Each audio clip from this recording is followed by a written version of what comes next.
Bonjour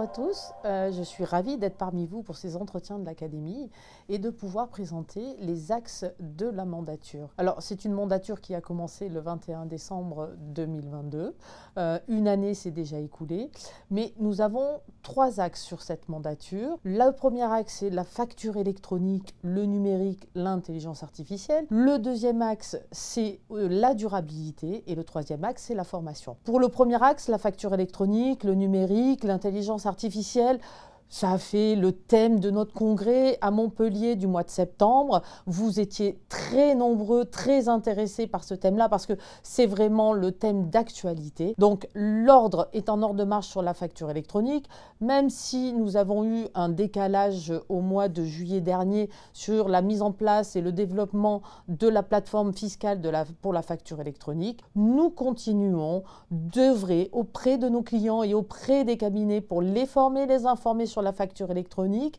C'est un sujet majeur pour notre profession. L'ADN de nos cabinets va être transformé en profondeur parce que nous allons avoir toute la partie mécanique de la comptabilité qui va être complètement automatisée. Nous avons mis en place au niveau de l'ordre une plateforme qui s'appelle IFAC Expert. Vous avez déjà été très nombreux à aller sur cette plateforme. Vous avez tous les renseignements dont vous avez besoin au niveau de la facture électronique, tout ce qui concerne les textes de loi, tous les outils que la profession, que l'ordre met à votre disposition. Donc je vous conseille, ceux qui n'y sont pas encore allés, d'y aller et de continuer à vous enrichir sur cette plateforme. Qui dit facture électronique, on l'a dit, automatisation de la partie de la comptabilité. Ça veut dire également que nous allons avoir une perte de revenus à cause de cette facture électronique et on l'a vu dans les pays qui ont déjà mis en place la facture électronique. Donc, il faut que l'on trouve de nouvelles missions. Et quel thème plus porteur que la durabilité pour avoir de nouvelles missions?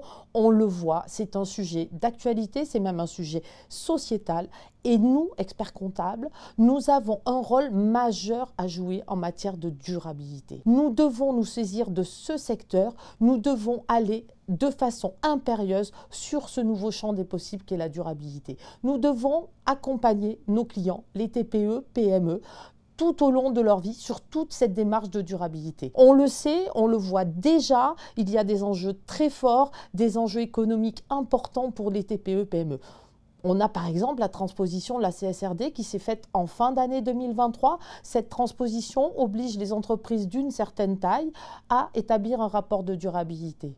Cet établissement de rapport de durabilité doit contenir toutes les données de durabilité de l'entreprise, mais également de toute la chaîne de valeur. Ce qui veut dire que nos clients, les TPE, PME, même si elles n'ont pas l'obligation d'établir ce rapport, vont se retrouver dans l'obligation de remonter des données extra-financières à leur donneur d'ordre. Donc, nous allons, nous, experts comptables, être sollicités par nos clients pour remonter ces données.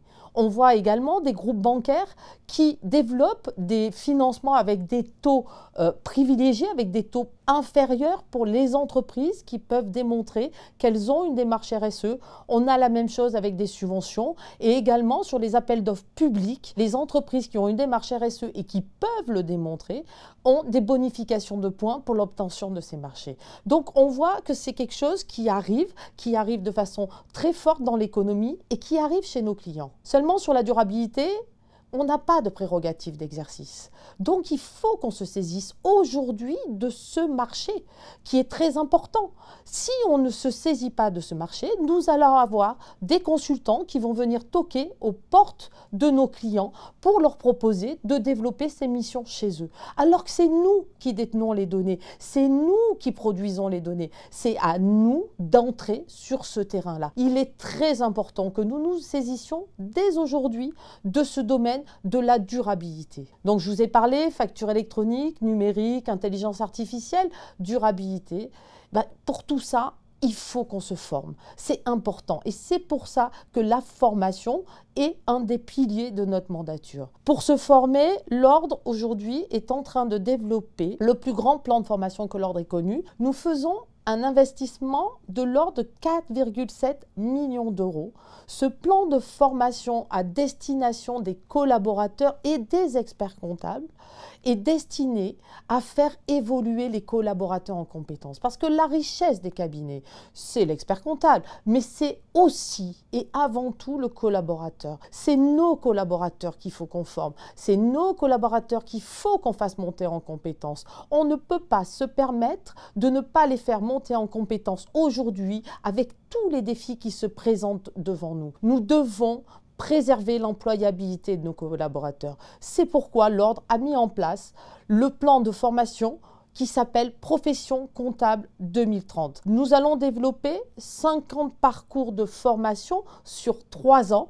Ce sont des parcours qui sont en présentiel et à distance avec une plateforme, avec toutes les nouveautés en sciences cognitives qui s'adaptent aux collaborateurs, qui s'adaptent à leur temps, au temps qu'ils ont pour pouvoir se former, mais aussi en fonction de leurs compétences. Nous avons également, pour pouvoir accompagner les cabinets dans la stratégie, la nouvelle stratégie qu'il faut mettre en place, nous avons développé un outil de GPEC et cet outil est mis à disposition des cabinets sur l'espace privé du site de l'Ordre et cet outil va non seulement aider les experts comptables à repenser la stratégie de leur cabinet parce qu'il y a des tas de missions qui s'offrent à nous et il faut savoir vers quelle mission nous voulons aller, mais également cet outil est à disposition des collaborateurs parce qu'ils pourront aller s'évaluer avec cet outil et en fonction de leur appétence, en fonction de leurs compétences et de leur niveau de compétence aujourd'hui, des propositions de formation leur seront faites et ainsi ils pourront se former et continuer à développer leurs compétences au profit des cabinets d'expertise comptable. Vous le voyez, trois piliers forts de cette mandature. Nous avons des défis qui s'offrent à nous, qui se présentent à nous, je dirais même importants. Notre profession est complètement engagée dans toute cette transformation. Notre profession ne peut pas ne pas saisir toutes ces opportunités qui s'offrent à elle.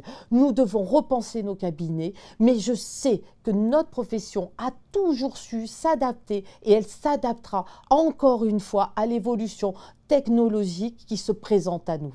Merci beaucoup, bonne journée.